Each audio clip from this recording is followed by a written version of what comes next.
El patrimonio nacional de Argentina está formado por tres cosas: el fútbol, los asados y la inflación. Vale, bromas aparte. Argentina tiene prácticamente todos los récords si hablamos de inflación. Ha sufrido la inflación más larga de la historia y está en el podio si hablamos de la inflación más alta registrada. En el vídeo anterior vimos cómo comenzó la caída de esa nación. Empezamos a analizar a partir de los 40 y nos detuvimos en el 1989, que es donde vamos a empezar este vídeo. Si no has visto el vídeo anterior, no pasa nada. Puedes seguir viendo este sin problema, pero te obligo a que cuando termines de ver este vídeo vayas a ver el otro. Así que venga, poneros cómodos, que empezamos.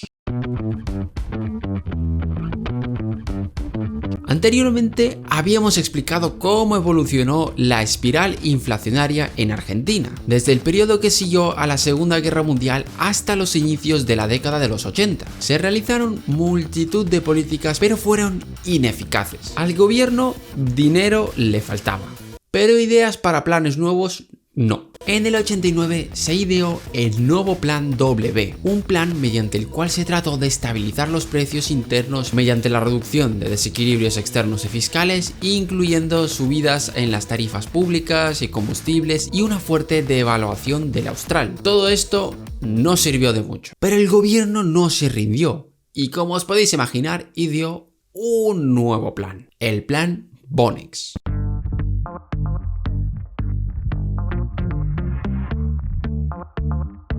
El plan consistía en cambiar los depósitos de los clientes por bonos del gobierno. Vamos, te quito el dinero que tenías en depósitos y te meto ahí un papelito que dice que dentro de 10 años eso será dinero, intentando de esta forma reducir las presiones inflacionarias. Pero todo esto fue en vano. Las presiones seguían ahí y se entró en el peor escenario posible: la hiperinflación. Lo primero que hay que explicar es qué es la hiperinflación. Normalmente se conoce como hiperinflación a un fenómeno donde la inflación mensual supera el 50%. Es decir, de un mes a otro aumentan los precios a la mitad. Y una imagen típica de las hiperinflaciones es el enorme aumento de la cantidad de dinero. Pero al contrario de lo que muchos piensan, este enorme aumento de cantidad de dinero es más una consecuencia que una causa de la hiperinflación. Una hiperinflación se produce cuando colapsa la demanda de dinero. Y si habéis visto mi vídeo donde hablaba de las causas de la inflación, pues vais a entender mejor de lo que hablo. Y esos enormes aumentos de la cantidad de dinero que vemos durante las hiperinflaciones no son más que intentos por mantener la renta de la gente. Es decir, el valor real de los ingresos de las personas va a bajar durante una hiperinflación y se va a intentar compensar esa caída con aumentos en la cantidad de dinero para aumentar los ingresos nominales. Es decir, que a lo mejor con 10 pesos no puedo comprar lo mismo que antes, pero como el gobierno ha emitido y ahora tengo 20, puedo comprar más cosas. Más o menos es eso. Pero claro, eso genera aún más desconfianza en la solvencia del Estado y la demanda de moneda se vuelve a colapsar, haciendo aumentar aún más la inflación. En definitiva, durante una hiperinflación colapsa más rápido la demanda que el aumento de la oferta de dinero, generando un bucle que se va repitiendo. Y sí, ya sé que es mucha información ahora mismo, pero tranquilos, que ahora vais a entenderlo con el caso argentino. Como explicamos en el anterior vídeo, a finales de los 80 el país estaba en una situación muy delicada. Una deuda en aumento, déficits elevados, una inflación estructural, planes extraños a montones y un estancamiento económico. Se intentó contener esta inflación con otro plan, el Plan Primavera, pero el plan no generó confianza y, como guinda del pastel, el Banco Mundial en el 89 dijo que suspendería la ayuda a Argentina, cosa que desencadenó el pánico. Tras ese anuncio del Banco Mundial hubo un masivo desplazamiento hacia el dólar, donde la gente vendía sus pesos o sus activos financieros denominados en pesos para obtener dólares, lo que hacía colapsar la demanda de pesos, hundiendo su valor y aumentando la inflación. La inflación pasó de un 9,6 en febrero a un 78,4 en mayo de ese mismo año. Eso iba a ir escalando hasta llegar a la friolera cifra de 20.000%. Sí,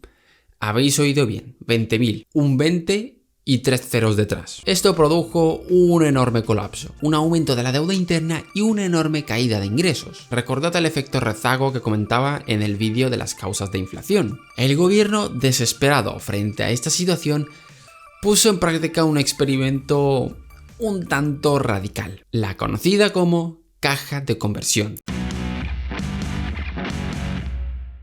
La caja de conversión es una forma de ponerle una camisa de fuerza al sistema monetario, así que a partir de entonces solo se podría aumentar la oferta monetaria de Argentina si entraban dólares nuevos a la economía. Para combatir la inflación puede ser una medida eficaz. Sí, el problema es que dejas al Banco Central sin capacidad de maniobra frente a posibles fluctuaciones. Su cometido lo cumplió.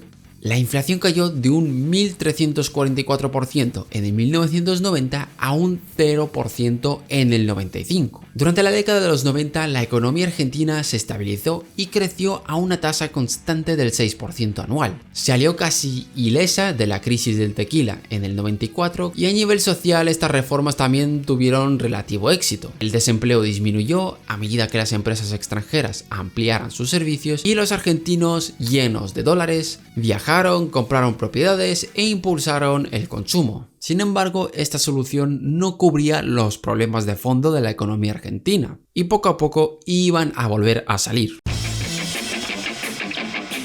En primer lugar, con esto, la salud de la economía pasaba a depender radicalmente de la entrada de dólares, cosa que te deja de manos atadas y que acabó con un default en el 2001. Y en segundo lugar, relacionando con lo anterior, esto hace que tu economía dependa fuertemente del extranjero, en el caso argentino de los préstamos que venían del FMI, y dejaban a Argentina a las órdenes de ese organismo que le exigía reformas estructurales para que le siga financiando, cosa que hizo aumentar notablemente su deuda, y esto fue la antesala de la crisis del 2001. En diciembre de ese año, con una deuda externa insuperable y un gasto nacional descontrolado, el FMI cortó toda la ayuda adicional a Argentina. Los bancos extranjeros liquidaron cuentas para compensar los grandes préstamos y a la mañana siguiente los argentinos se despertaron y encontraron sus cuentas bancarias casi vacías. La gente clamaba por sacar los últimos dólares que quedaban y muchas familias lo perdieron todo. Y para evitar lo que se conoce como una corrida bancaria, es decir, que de pronto vengan todos a exigir su dinero,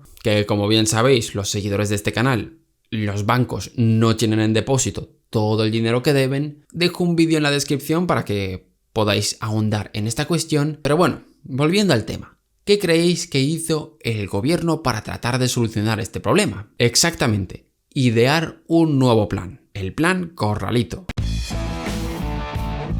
El plan establecía cuotas diarias de dólares que una persona podría sacar de sus bancos, algo que evidentemente no le sentó nada bien a la población argentina, y convirtieron las calles de Buenos Aires en un sitio de intensa violencia. Y como os podéis imaginar, esto era el fin de los años de estabilidad en Argentina. El default y la salida de la convertibilidad fueron traumáticas, y se intentó una salida de esta situación, pero como os podéis imaginar, sin demasiado éxito. Una de las medidas es un clásico, un intento de devaluación controlado, pero hubo otra cosa que se implementó y que levantó muchísimas protestas dentro de la población. Se hizo lo que se conoció como una pesificación de los depósitos bancarios y de los préstamos que estuviesen denominados en dólares. Esto quiere decir que todo aquel que tenga guardado dinero en el banco en dólares verá como de la noche a la mañana estos se convierten en pesos a una tasa que había fijado previamente el gobierno. Esto evidentemente generó un fuerte rechazo por parte de los ahorradores, ya que la tasa que fijó el gobierno fue de 1,40 pesos por dólar, cuando el dólar libre cotizaba a más o menos 2. Pero sumando a esto, muchos grandes empresarios presionaron al gobierno para que este bajara aún más esta cotización para el caso de las deudas, con el fin de que baje el valor real de estas deudas. Y esto tuvo un coste fiscal importante, ya que muchos ahorradores embarcaron en procesos judiciales contra el gobierno y lo acabaron ganando, obligando al gobierno a devolver esos depósitos. Esto de aquí dejó aún peor tanto al gobierno como al Banco Central, el cual veía cómo sus reservas de divisas internacionales se esfumaba. En 2002, Argentina fue nuevamente excluida de los mercados internacionales debido al default del año anterior, y aunque parezca paradójico, entró en una época de relativa estabilidad macroeconómica. La recuperación de la gran recesión fue bastante rápida y fue acompañado de 6 años seguidos de superávit fiscal, un evento sin precedentes en Argentina. Y gracias a esos superávits, Argentina, a pesar de estar fuera de los mercados internacionales, consiguió mantener a raya sus tasas de inflación. Hablamos que entre 2003 y 2007 la inflación se mantuvo en un solo dígito. Y diréis, ostras, qué bien, el gobierno de aquel entonces debió de haberlo hecho fenomenal. Bueno, a lo mejor. Pero lo cierto es que el contexto internacional ayudó mucho a que ocurriese esto. Estábamos ante un superciclo de las materias primas, que hizo disparar el precio de la soja, que es una de las principales exportaciones de Argentina. Esto hizo que, por un lado, las exportaciones aumentasen, cubriendo con esto el déficit comercial, y que también aumenten los ingresos tributarios, ya que el gobierno, con esta expansión económica, podría recaudar más, cubriendo con esto el déficit fiscal. Esto permitió al gobierno realizar sus programas de gasto sin que tuviese efectos sobre el nivel de precios. Pero como todos sabemos, en el 2008 ocurrió algo bastante importante a nivel mundial. La crisis financiera mundial que comenzó con la quiebra de Lehman Brothers tiró por la borda toda esa tendencia y se puso fin a los superávits duales que estaba teniendo Argentina, obligando al gobierno a buscar otras vías de financiación. Se produjeron nacionalizaciones de los sistemas de pensiones, al gigante de petróleo YPF, y se trató de pagar la deuda con reservas del Banco Central. Pero recordad que os dije que Argentina estaba fuera de los mercados internacionales, por tanto toda la deuda era deuda interna. Que ya sabéis, si sois seguidores de este canal, que la deuda interna es un poco más extraña. Pero finalmente, en 2016, Argentina pudo volver a endeudarse con el extranjero, lo que implicó que los déficits de los años posteriores no sean financiados con emisión de dinero, sino con deuda externa. Aunque eso sí, Argentina parece estar gafada y el año siguiente sufrió una nueva crisis. Desafortunadamente, Argentina se vio afectada por una sequía histórica en la temporada 2017-2018, en plena temporada de cultivo. Y al ser un país exportador de materias primas, esto le asestó un duro golpe. Cayeron las exportaciones y los ingresos fiscales y los déficits volvían a aparecer. Y esto solo era el principio. En esas fechas, la Reserva Federal de los Estados Unidos subió las tasas de interés para fortalecer su economía. Esto provocó que los grandes capitales retirasen su dinero de países emergentes como por ejemplo Argentina, ya que vieron que la relación rentabilidad-riesgo era mejor en Estados Unidos que en Argentina. Esto es una de las desventajas de la dolarización que os comenté en un vídeo pasado. La Reserva Federal no necesariamente tiene que tener en cuenta que necesitan otros países. Pero bueno, todo esto generó una fuerte presión sobre el peso argentino. Y ya, por si fuera poco, el dólar, al estar más caro, hacía que el stock de deuda que tuviese Argentina denominada en dólares fuese mucho más difícil de pagar. Ante esta situación de alta inflación y rápidas pérdidas de poder adquisitivo del peso, los argentinos optaron por convertir sus pesos en dólares, haciendo que se agotaran las reservas de divisas en el país. ¿Os suena de algo esta situación? Y se volvió a hacer exactamente lo mismo. Se volvió a aumentar la oferta monetaria, la demanda de pesos volvía a colapsar y bueno,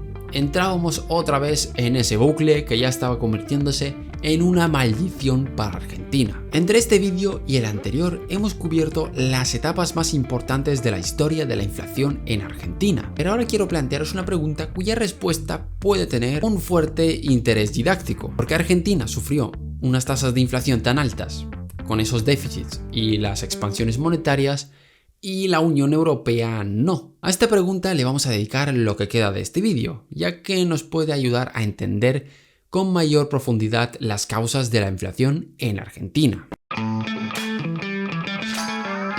Siempre que se habla de Argentina, de lo que la mayoría de veces se habla es de la emisión monetaria. Pero como ya hemos dicho en repetidas ocasiones en este canal, la emisión monetaria no necesariamente provoca inflación. Generará inflación si se imprime dinero por encima del aumento de la demanda de ese dinero o por encima de la oferta de bienes y servicios. En Europa, por ejemplo, ocurrió lo primero. Ante el escenario de incertidumbre que había, los inversores decidieron refugiarse en el euro, ya que era considerado un activo seguro, porque el Banco Central Europeo tenía más capacidad de respaldar el euro, al contrario de lo que pasó en Argentina, como hemos visto en este vídeo, donde los inversores desconfiaban de la capacidad del país para mantener su promesa. Y aquí una de las cosas que entran en juego son las famosas reservas del Banco Central. Seguramente habréis oído muchos que el dinero fiat, es decir, el dinero que usamos ahora mismo, no vale nada y es un mero papelito sin respaldo alguno. Bien, os digo desde ya que aquel que os diga esto no tiene ni idea de cómo funciona el sistema monetario actual. Y esto no es una opinión. Basta con que cualquiera de vosotros se vaya a un balance de un banco central y vea dónde está el dinero. Está en forma de efectivo o reservas. Está en el lado del pasivo, es decir, es una deuda. Y es algo que el Banco Central debe defender a capa y espada. ¿Y con qué lo defiende? Con lo que tenga en el otro lado, es decir, en su activo, con aquello que tiene ahora y que va a tener en el futuro. Dicho de otra forma. Así que el dinero que emita el Banco Central va a estar respaldado por aquello que tenga en su activo. Por eso, en el caso de Argentina, era tan importante tener divisas extranjeras. Forma parte del activo del Banco Central y si de pronto los tenedores de pesos ven que el Banco Central se está quedando sin divisas, iban a dudar de la capacidad de este para defender el valor de sus ahorros en pesos. Como contraparte de esto tenemos el ejemplo de Rusia. El Banco Central ruso, al iniciar la guerra, se enfrentaba al peligro de que el rublo colapsara, pero para eso se había preparado muy bien. Tenía en sus reservas grandes cantidades de oro y divisas extranjeras, pero en el momento en el que los tenedores de rublos los empezaran a vender, el Banco Central ruso cogió y los compró él mismo, estabilizando de esta forma el valor de la moneda. Por eso, en el caso argentino, era tan importante tener ciertas reservas de divisas extranjeras y otros activos. Y cuando se producía una salida de divisas por culpa de déficits comerciales, se dudaba de la capacidad de pago del gobierno